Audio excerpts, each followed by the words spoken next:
Ignore my microphone.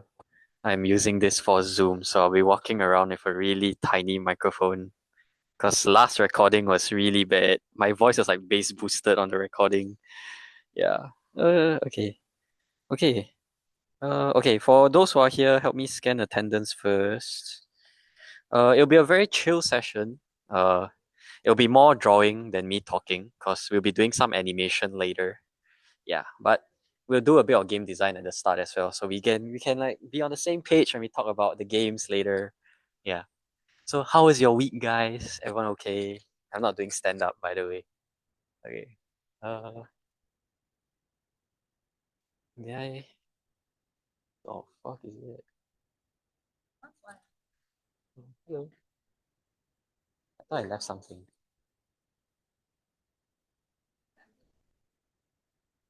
Okay. Okay. Uh. Okay. For today, because we'll be doing animation, I need you guys to have software that can handle multiple frames.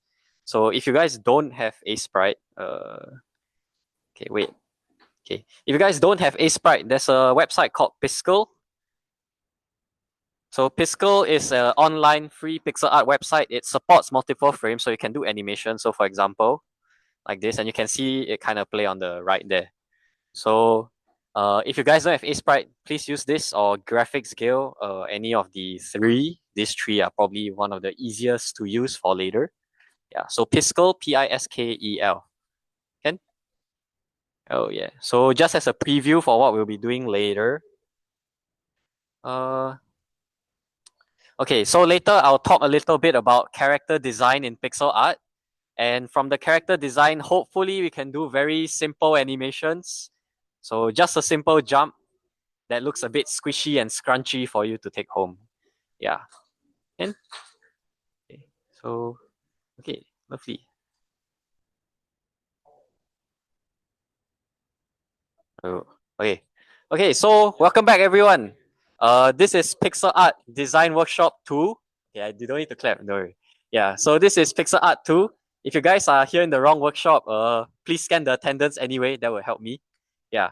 So if you guys are here, today we'll be covering a bit of character design, canvas sprite sizing based on your games, and we'll do a little bit of animation. So it'll be a lot of silence in the recording if you guys are watching at home. Scan the attendance code. Those who haven't, I'll send it again later. Don't worry. Yeah. So before we start, before I can compare different games and how they choose different canvas sizes for their games, we kind of have to define what a game is and how we describe games so that later we can be more accurate in our representations of what a game is. So, who knows what game this is? Did someone just shake their head? What the? Okay. Rock, paper, scissors. All right. Scissor, paper, stone in Singapore. Kai Bai Bu in Korea or whatever. So, this is a game. What makes it a game? Anyone know why this is a game? What makes something a game? You play it. Yeah, you play it. It's fun. Okay. It's fun. It will be subjective. We'll talk about it later. Some games are not meant to be fun. Okay, very good. You can win and lose. That is one of the more important conditions for a game. There are two others. I see if you guys can guess it. Sorry.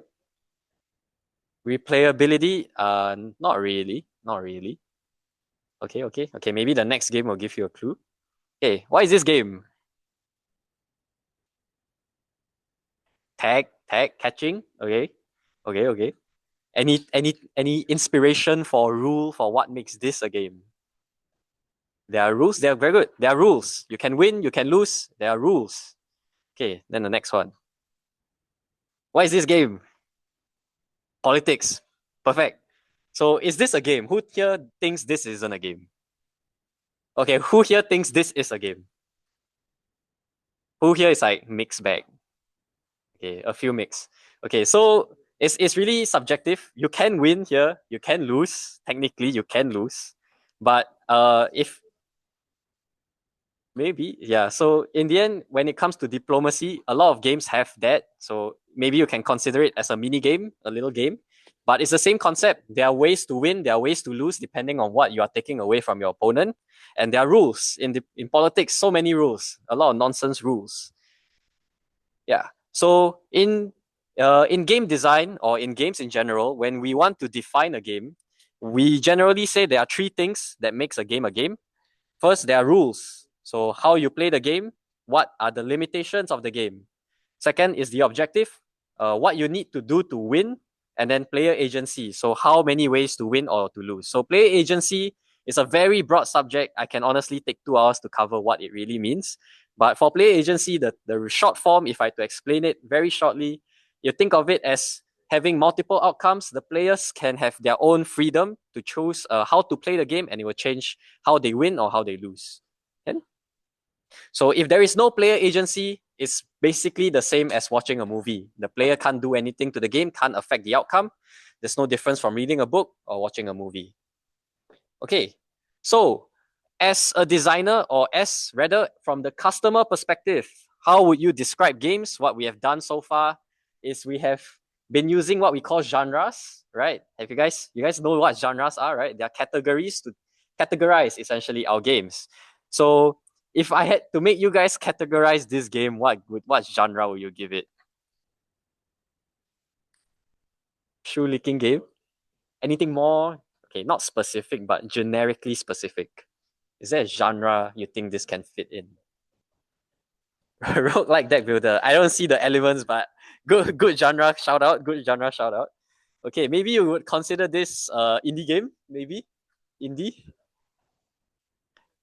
Maybe? Flash game, browser game, possible. Okay. What genre will you give this game? Metroidvania. Perfect. So generally we call this a Metroidvania. Anyone knows what are the defining characteristics that makes a game a Metroidvania? Sorry? Backtracking, perfect. So there are a lot of side scrollers that don't have backtracking. Metroidvania specifically requires you to go back to the start, usually to find something new. So that is something specific to Metroidvanias. Otherwise, they are usually just side scrollers. Anyone know what genre this game is? Or anyone even knows what this game is anymore? Temple Run, thank you. Temple Run, Endless Runner, perfect. Free to play game can also. Yeah, so this is called an Endless Runner. It's a game that never ends, and it's a runner because it was inspired by Temple Run. What kind of game would you call this? Math game? Maybe? Sorry? Real time strategy? I actually kind of really like that. Yeah. So maybe you can call it strategy. Maybe a little bit of a dating sim based on what you think those two have as a relationship. Okay, what kind of game is this? Macho gacha game? Board game? Gambling? Strategy? PvP? There are a lot of. So the thing is that there are a lot of answers that you guys have shouted out, and they are all actually correct. There are multiple ways to describe one singular game. And that's kind of the problem that you will see when we try to categorize games by genre. The thing is that as developers, genres are practically useless for you guys. Genres don't tell you anything useful about the type of game you are trying to make. But what they are useful for is for the customer, for the commercial side. Yeah, they are useful for connecting with the customers to let them know what game they are about to play. But as a developer, what you really are interested in is the type of features that you are going to implement in the future.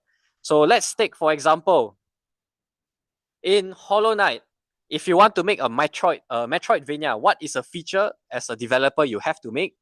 You have to make a simple platformer system, WASD movement system that you can bounce off walls, wall jumps, hitting enemies, killing enemies, dying, respawning. So Metroidvania alone does not give you enough information as a developer to know what features you need in your game. It tells you the rough outline and the vibe that customers are looking for, but as developers, it's not really specific enough. For Temple Run, what are some of the features you guys think as a developer you need to make? Progressive difficulty, very good. So as a endless runner, some people as a player, you don't really think subconsciously about the fact that something is progressively more difficult. All you care about is you can play it forever. But as a developer, you need to balance your game. Endless runners don't tell you how to balance that game. So you'll see that in genres, when you describe games just by genres, as a developer, it's actually not that useful other than for a broad, maybe you're doing like a really broad game jam, you have very limited time and you have very short amount of time to brainstorm. Sure, genres can help you close down, narrow down the area. But when you are about to develop the game as programmers, this tends to be a bit more difficult because it really doesn't tell you what systems you need beforehand. Okay, ignore. Okay, so now that we understand a little bit about game genres, so if we think from the customer's perspective, let's just take it as a broad point of view. If you think about platformers, you think about action games, PvP games. How do we decide what kind of aesthetic to ascribe to that game? So let's think of it from the proportion view. Since we are doing pixel art, proportions are one of the most useful tools to have as pixel artists. So I've showed this slide last week, if you guys remember. Anyone remember the main point of this slide that I talked about last week? Pixel perfect, okay. Anything else?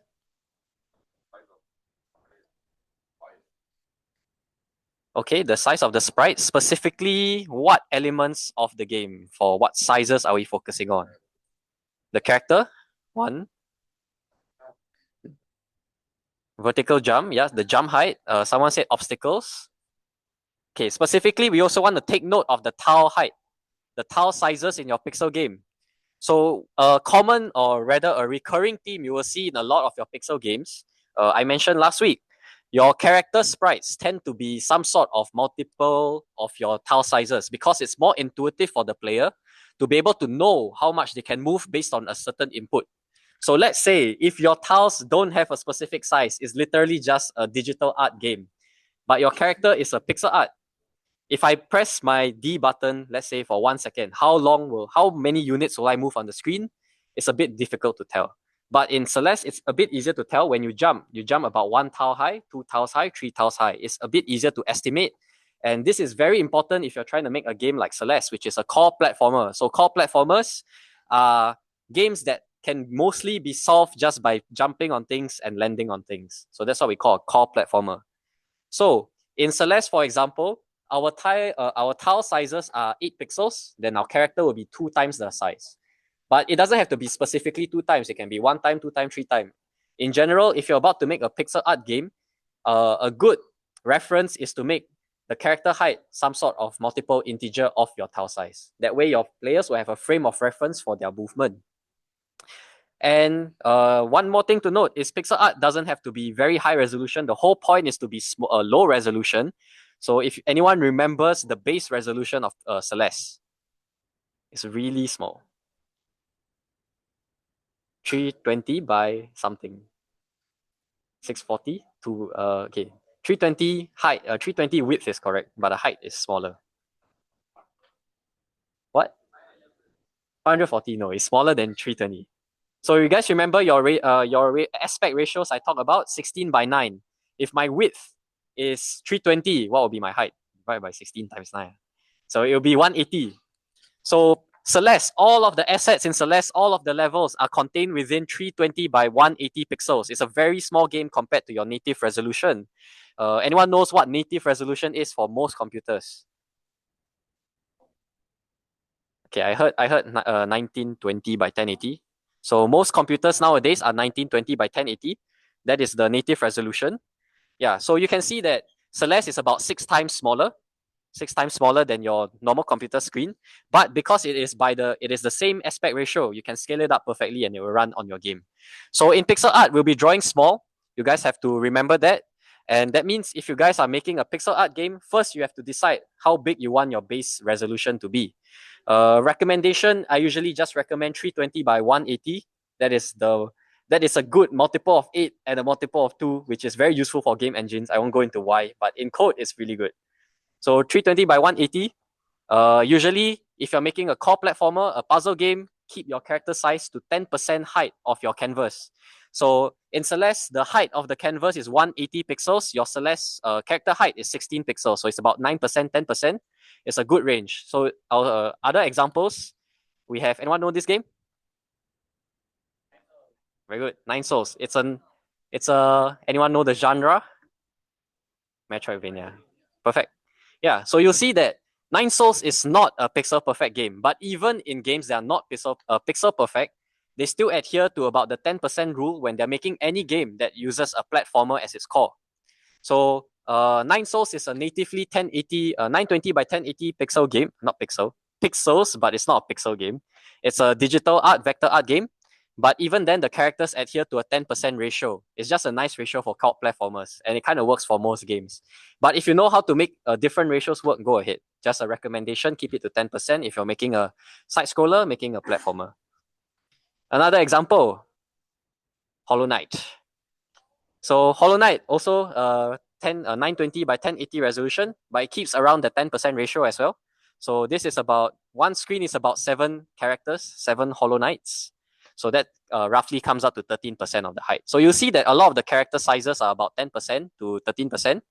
So that's probably a good resolution to start with for you guys. So the reason why I'm describing proportions for you is because in pixel art, you guys need to know how many pixels each of your sprites will be. So if you guys, once you guys decide on the base resolution of your pixel canvas, you guys can work backwards to see how big your character will be. And from there, you guys can kind of try to design your characters in that smaller frame. Can? So in pixel art, most likely we'll be working backwards rather than designing it from the front to back. Okay, this is a different genre. Anyone know this game? It's very old. I heard Street Fighter. Anyone know what version this is specifically? 2. Okay, very good. So this is Street Fighter 2. This is not a platformer. Anyone know what genre we would call this? Arcade fighting? Very good. Okay, so arcade fighting. In arcade games, a little bit of history. Arcade games used to be 3x4 simply because they were adapted after your televisions, your CRT monitors back in 1960. So you'll see that the screen is a bit more squarish compared to your rectangular one. So you see the blue bars, it doesn't scale up perfectly well. I tried to scale it, but it doesn't scale perfectly well. So in arcade games, you'll see that your characters are slightly bigger. In terms of height, it is about 35% of your screen in terms of height. So vertically, it's about 35% of your screen. So anyone can think of why you need your character to be big in your arcade games. So you can see all the grab attacks, very good. So in arcade games, the most important thing, it is a PvP game. It's a player versus player game.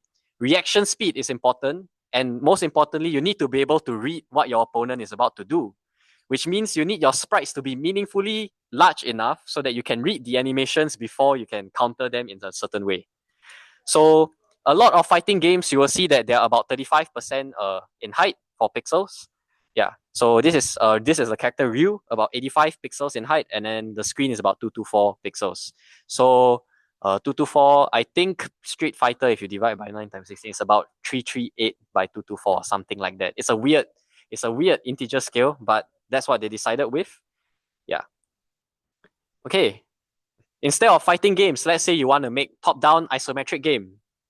Anyone know what game this is? I heard someone say Power, but okay, Pokemon. So Pokemon, very special game. I think this is one of the pioneers of top-down games. So in Pokemon, or rather in isometric games that came after this, you'll see that the character and the tile will be the same size, usually about the same size. So one tile in this case takes about 10% of the screen. So I tried pushing it down. I tried overlaying it for you. So in terms of height, you have about 10 tiles for height. And you see that the character covers roughly perfectly one tile. So in isometric games, you might want to follow this formula as well, where your character height and your tile size is the same. It's just something that looks nice. If you do 2 times, it tends to be a bit weird because you'll be hiding objects behind your character. So in isometric games, a good frame of reference is 1 object, 1 tile, so that you don't block any environmental objects in your game. Can? Okay, so that's kind of my last slide, but it's just to show you that referencing in terms of pixel art, proportion is very important. Proportion is a good guiding tool for you when you want to figure out what your pixel size, the canvas size for your characters, your objects will be. Depending on the game you're about to make, it will help you narrow down the type of objects you will need. And most importantly, it will help you narrow down the canvas size and resolution you're looking for. So for pixel art games, just remember, nowadays we do 16 by 9, but the base resolution, I would recommend 320 by 180. Can? And if you want to do, okay, let's say I want to do 320 by 180, If you want to make a platformer, you guys remember the formula for character height.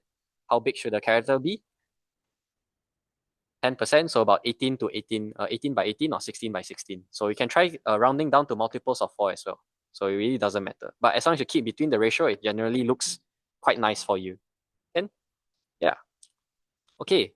So now that we understand a bit about canvas sizes, today I'm going to talk a little bit about character design so that after you guys know how to choose your canvas sizes. I'll talk a little bit about designing characters in pixel art. There are two methods that people usually use. So here I have two methods. Okay. Anyone can see the difference. They're kind of like inverses of each other, right? So the method at the top here, the method at the top is what we call silhouetting. So you essentially draw the shape and then you color it in. Then the method at the bottom is the opposite.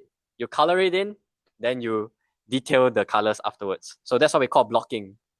In pixel art, my recommendation is if you are drawing sort of humanoid characters, I personally will recommend blocking. I think it's easier to see the shape, but really depends on your preference.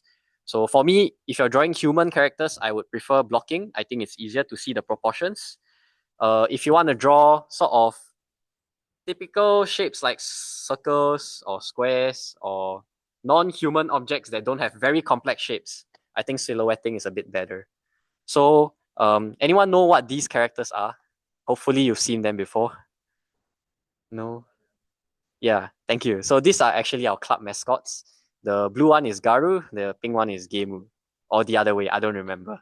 But the character design for our mascots is they're bunnies, but they actually follow the controllers for your consoles.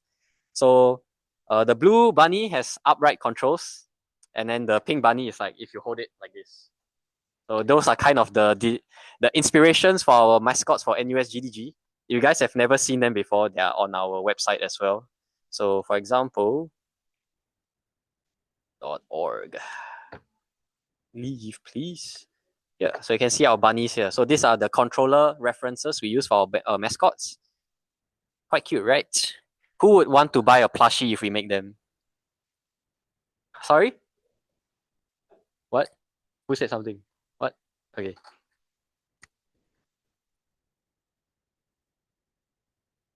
Okay, so maybe I'll get you guys to follow along. Okay, so for those who came late, we'll be doing a bit of animation later. So if you don't have an editor that can support animation, there's a website called Piskel that is free and browser, Piskel. So this is a free browser pixel editor that has support for animation. So you can draw something, add a frame, and you can see the animation on the right. So if you don't have Sprite, you can use this to follow along today when we do animations later. Can? Okay. Okay, so now in your pixel editors, can I get you guys to, okay, let's do 32 by 32, I think should be good. And let's make a new 32 by 32 canvas.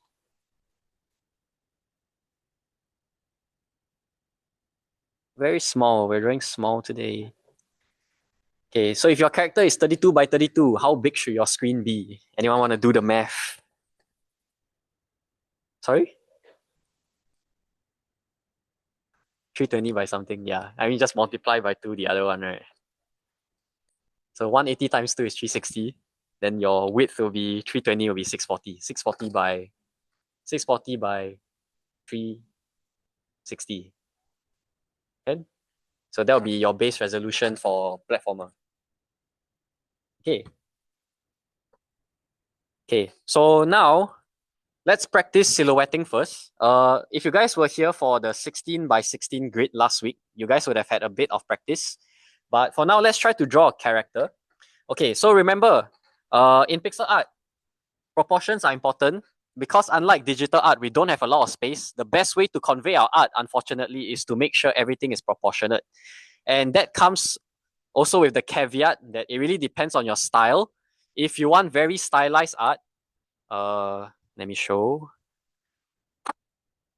Open. Where is it? Okay, sorry. Okay, here. So you can see, is even within the same canvas size, the proportions change how your character looks. So if you guys remember what the guidelines were, I said, does anyone remember what I said last week about the eye sizes? What is the good canvas size if you want very expressive eyes? Yeah, exactly. So if you look at 32 by 32 compared to 64 by 64, if you want to have expressive eyes, it's a little bit difficult because in 32 by 32, you are essentially allocating 25% of your screen to just the eyes already. So, not to say it is impossible. So, I've tried it before. The 32 by 32 is not impossible to have good eyes, but the sacrifice is that you have to make your head really, really big. So, if you do that, essentially you have to stick with what we call the chibi style, the Japanese chibi style. So in chibi style, the basic proportions is the head is 50% of your canvas. Your body is about the other 30%, and your legs are the other 20%. So if you guys stick with the proportions, it will generally follow a certain style and it will look okay. But it's not okay. How do I hide this? Okay. Okay. Yeah. But it's not impossible. It's not impossible to be expressive. But if you want to have very expressive eyes, please stick with 64. I think it'll be easier for you, unless you are some sort of expert. Okay, so 32 by 32. Okay. So for silhouetting, essentially what you want to do is you want to break all of the body parts into simple shapes first. So for now, let's try using the chibi style. So for chibi style, just remember, 50% of your canvas is a head, so you can draw like a marker to showcase how big you want the head to be. And you can use a different color for 30% and 20% for your body and your legs. So something like that. We want to get the proportions right first. In pixel art, if your proportions are wrong, it will be difficult to make it look nice because we really don't have a lot of space. We cannot use, unlike digital art, we cannot use details to emphasize our art. We have to use proportion. We have to rely on proportion. Can? Okay. So for the head, very simple. Just draw a circle. If you guys remember how to draw the circle. Don't forget your jaggies. Please delete the corners. Sorry. Okay. What is PIS? Yeah. AEL. Yeah. Okay. Press enter. So it's a bit different from mine, but it has the same thing. So create sprite. And you can draw. Yeah. So not sure how to change the canvas size on this website.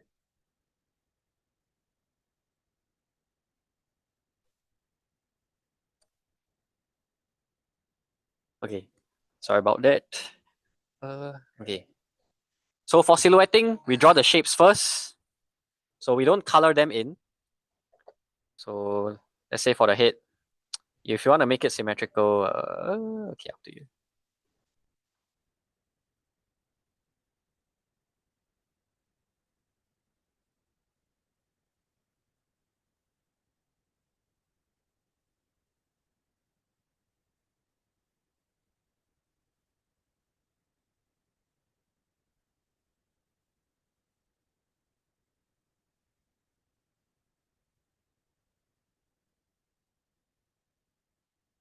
Sorry guys, my circle not very circle. Okay, you guys can draw the head shape whatever you want, but in general, draw a circle and you should be fine.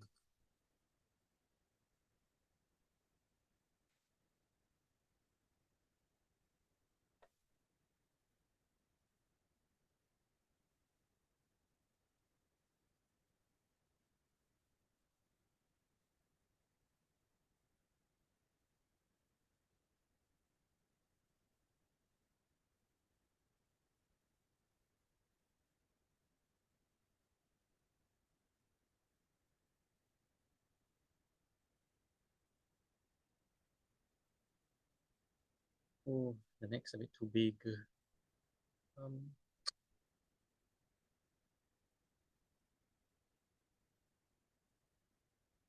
okay, everyone got their little head. Everyone got their little head. Okay, for the body, usually you can start off with a simple rectangle. So just get the proportions right first. If you want it to be a little bit cuter, you can make it a bit chubbier. So it's really up to your style.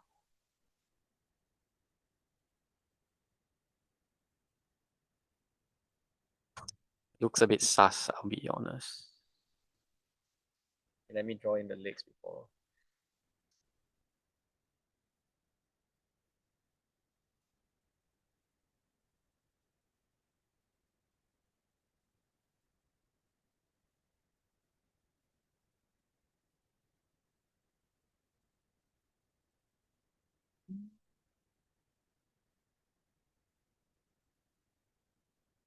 And for the legs, you can also just draw two rectangles.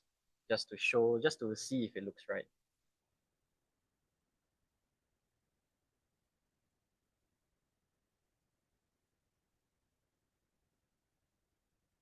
If you guys aren't happy with your proportions, please feel free to stylize on your own. So it really depends on what you're looking for. Uh, a good frame of reference usually. Okay, if you guys have your favorite pixel art styles out there, so for example, I really love, um, I love Maple Story pixel art. I don't know if anyone still play this game. Uh, um, I don't know if there's a Pixar reference. Yippee.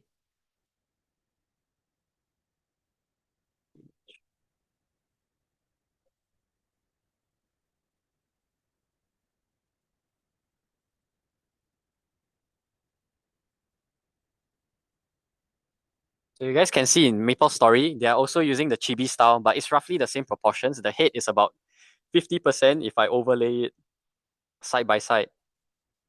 The body is about 30%, the feet is about 20%. So feel free to Google references of your favorite games. There's nothing wrong with taking a reference. The whole point of learning art is to learn from other people. Okay, everyone got their silhouettes? Anyone need more time?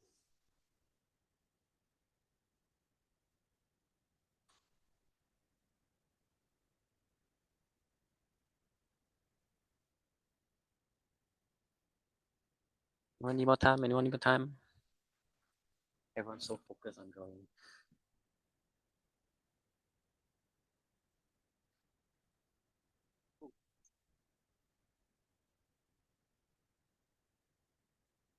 Guys, like the guy's a bodybuilder, mega quad.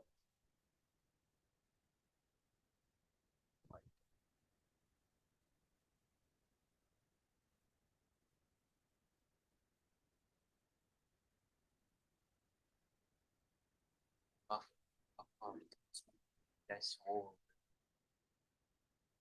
This is symmetrical. And it's right. Where is your symmetrical options? Where is your mouse? Why do you have? I can do it manually. Do you have like missing option? Compiled version. Okay. Pre-compiled. Got the SAS version. Right. You're already coloring it in the blue. Oh. Yeah, I mean, it's fine, it's fine, it's fine. Yo, this guy's animating already. Why am I venting? Very good. You look very familiar. You look very familiar. Okay. Uh, wait, what secondary school are you from? Yeah. Oh, you look like someone I know. It's really weird. You look almost like the same person. Crazy. I know someone who looks exactly like you. Yeah, yeah. But your name is not Joshua, right? Okay, then you're not the same guy. I was like, I've been looking at you, I was like, I think kind of.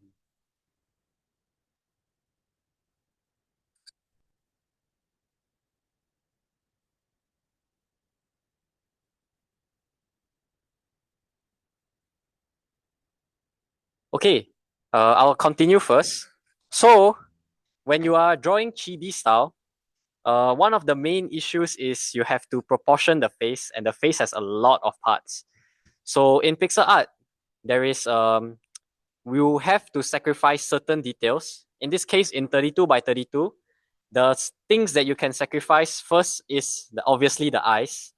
First, you can choose to sacrifice the eyes. That means you have to draw them really small. Second, you can sacrifice the mouth. Don't draw a mouth at all. That is very common in 32 by 32. So pick and choose your favorite. You want better eyes or better mouth? I'll leave it to you. But another general rule for pixel art is we will try to incorporate the most important detail first so that we can proportion the other details later. So in this case, let's say I want to have very expressive eyes, then I will have no choice but to silhouette the eyes first. So that way I can make the other parts accommodate for it. Okay, so let me use black. Okay, whoa, where is my black? Okay. So for eyes in pixel art, there are many ways to draw eyes. If you look at Octopath Traveler, if you look at Square Enix games, okay, very simply you can just draw two lines. That usually works. Square Enix is a bit fancier. They like to have eye highlights, the eye whites, and they'll add like a little shade at the top, like this. So if you look at Square Enix games, all of their faces look like this. It's literally this formula. If you are looking at Pico Park or like Chibi games, they just have this. If you are looking at Japanese indie games, usually they have this and then they add little red eyeshadow like that. So you can take reference as to your favorite genre and see what details you want in your pixel art. Go and find what makes what you want specifically in your art, and go and study. Go and see what other people are doing specifically for certain parts of their body. So there are different eye shapes. I'll probably just stick with this because I like chibi style. Okay. Then secondly, we need to proportion the hair if you want your character to have hair. Usually, anatomically, your hair is like around your above your eye. Most people have their hair above their eye. So what you can do is you can draw a straight line covering this just to see how it will look like if it looks good. Then just shade it in. So let's say roughly shade it in. We're gonna start coloring in our little art piece here. And then you can pick a skin color and all that too. Uh,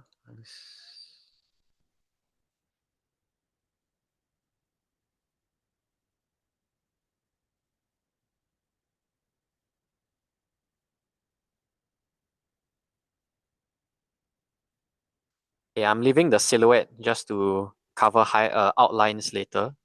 But for now, we're just coloring in proportionately based on what details you want.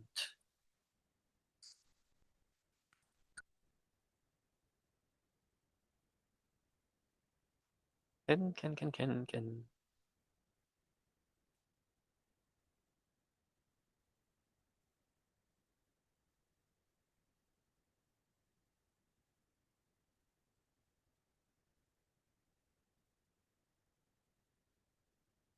You guys can change the silhouette as you want as well. You don't have to stick to what you started. Art is an iterative process. So feel free to go crazy if you feel like you want a better shape afterwards.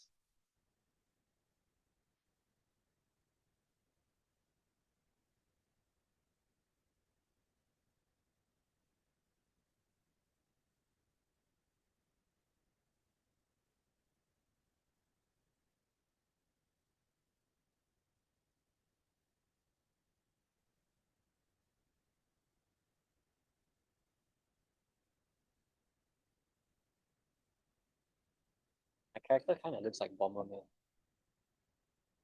What? Did you just say what is Bomberman?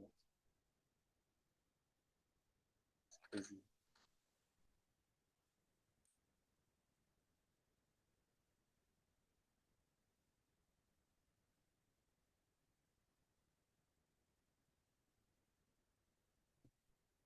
Everyone's so focused. Everyone's so focused right now.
Anyone know this character? Yay! Who doesn't know? You'll be surprised. What is Bomberman? Are you kidding me? Dude, this is my childhood game, bro. Bro. This guy was a terrorist back in my days.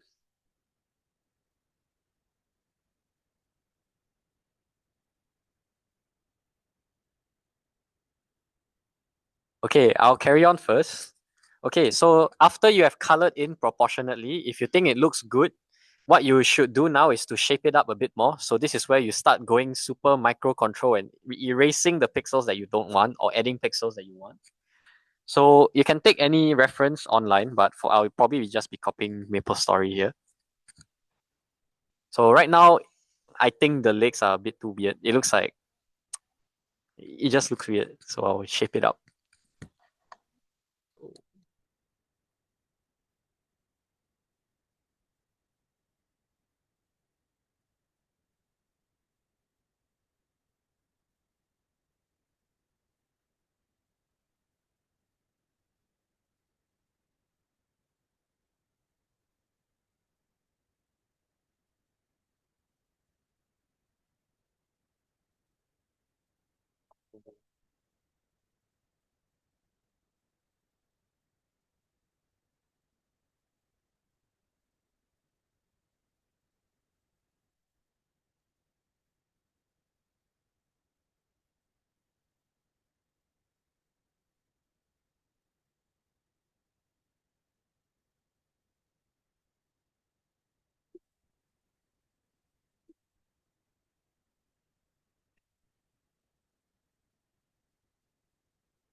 So curious.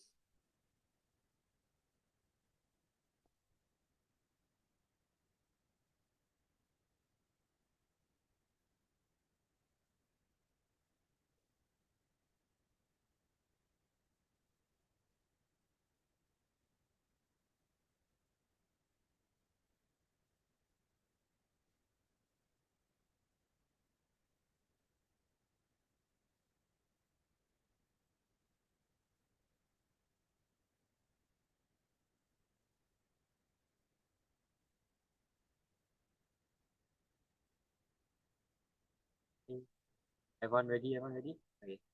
So after you are happy with the shape, like this is the final shape, you're not gonna change it anymore. We're gonna decide on an outline. Outlines are stylistic, but I'll be adding them just to show you how to do it in case you want to. Okay, so a little bit of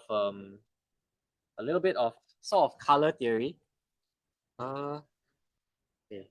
So for outlines, you probably might think that a black outline is good, but in pixel art, it's a subjective thing. The general consensus is we prefer dark colored outlines that match the color of your sprite right next to it. So if my hair is brown, I want a darker brown. But it's not just we just go to the color picker and pick like just shade it down. Uh, this is what we call lack of contrast when you're choosing a different color. So if you think about it, in daytime when it's bright out, or when there's the sun, your color will be mixed in with a bit of yellow from the sun. So if you are looking for a brighter color, usually what we do is we do something called hue shifting. So depending on what color you have right now, you will just shift closer to yellow for lighter colors, and you will shift closer to blue for darker colors. Because if you imagine at night, the ambience is a bit more blue from your moonlight. So let's say for my outline, for my brown, I have a brown here. I want to shift closer to blue, further from yellow. So I'll probably like go to red. So it look a bit purpley. Then I'll shift it down to make it darker. So I'll probably use this for my outline.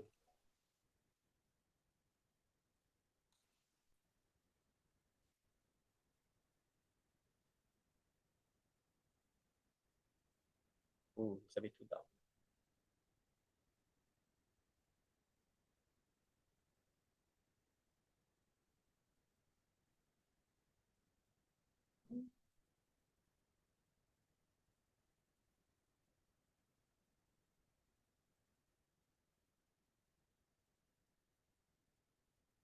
Ooh. They get the exact same color.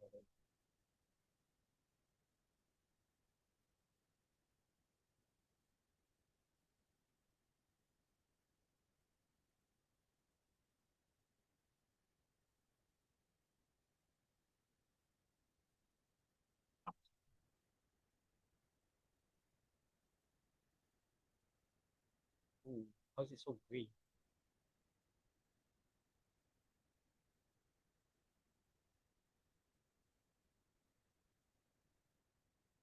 Am I colorblind?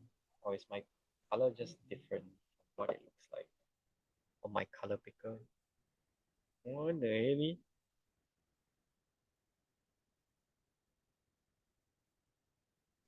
It looks different. This looks right. Oh.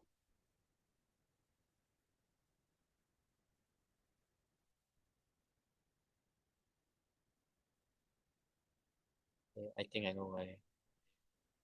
I'm using index mode.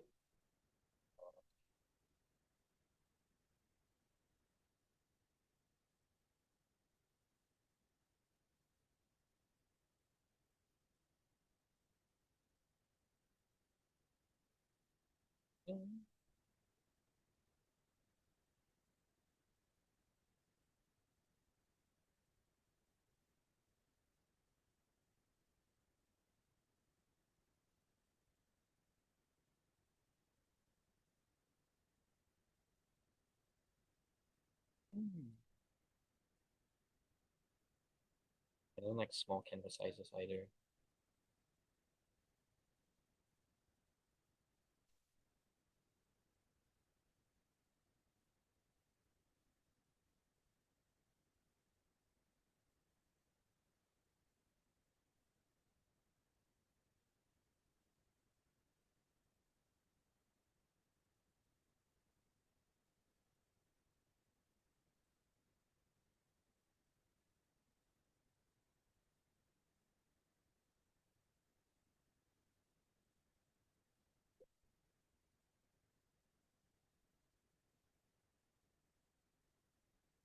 No. Suspicious.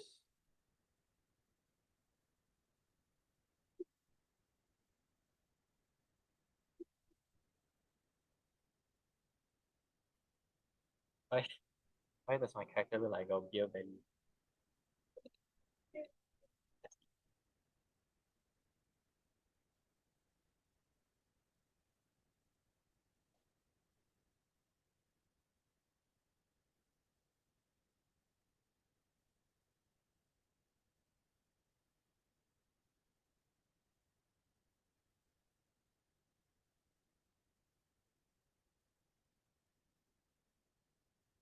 Hey, I got a simple character now.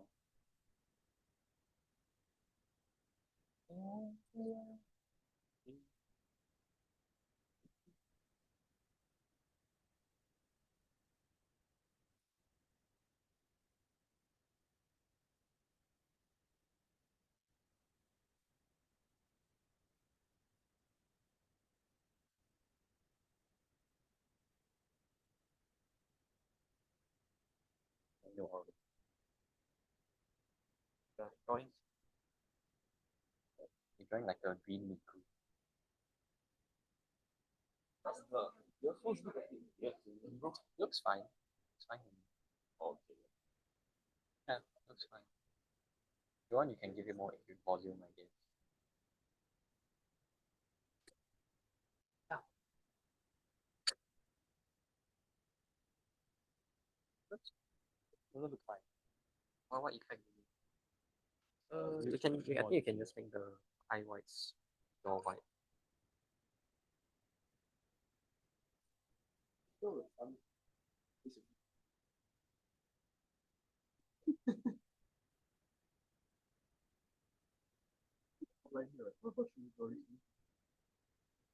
Uh, in your curves or scaling of your set. Want a smoother curve? That's more increase. Oh no, I mean like the color. Oh, okay. Or is it between the skin? Yes. And the outliers.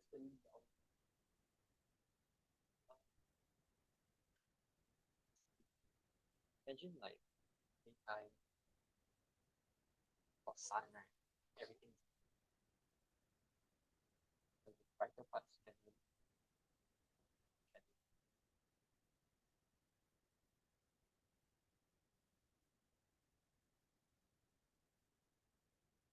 color ng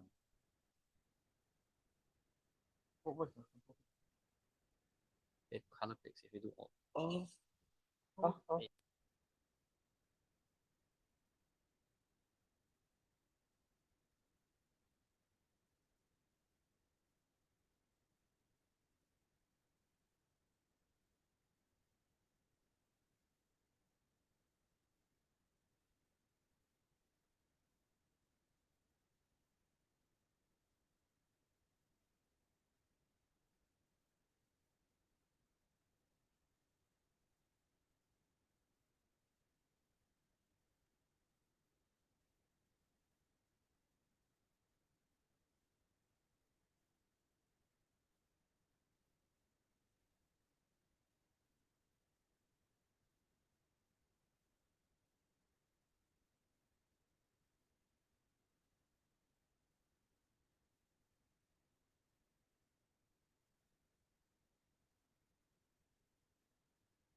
Yeah, soon.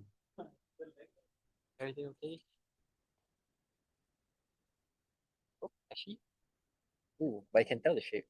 Yeah. Oh yeah. Oh, oh yeah. Nice. Oh, drawing flames is always fun.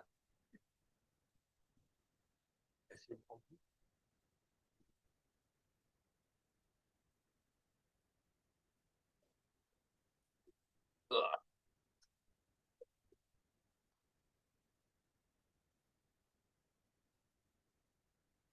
Okay, so for those of you who are doing the blockout method, the next step is usually what we call is essentially the outline.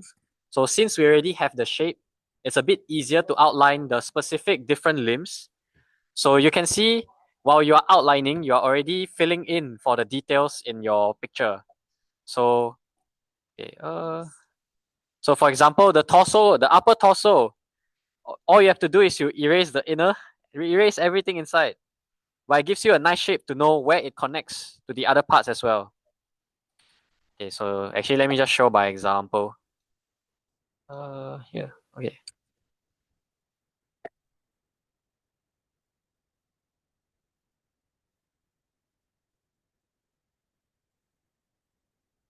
So I'm gonna use a pure black outline just to make it look easier to see. So you basically just start connecting all of your body parts together.